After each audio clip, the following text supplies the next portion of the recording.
bought our house. Doorbell doesn't work, and we're missing the cover. 2 screws hold it in place. We're going to take it out. Disconnect the low voltage wiring to the doorbell.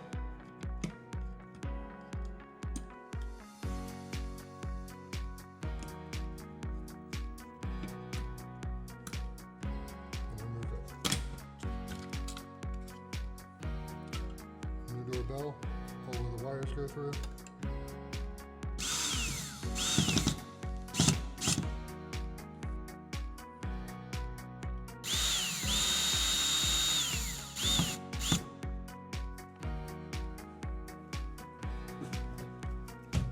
On here it says transformer in front for front door.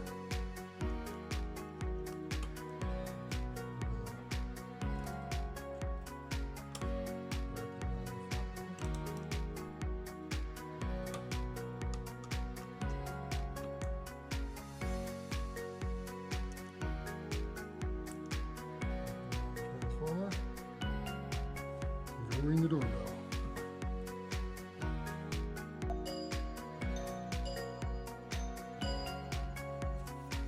Thing to do, put on the cover.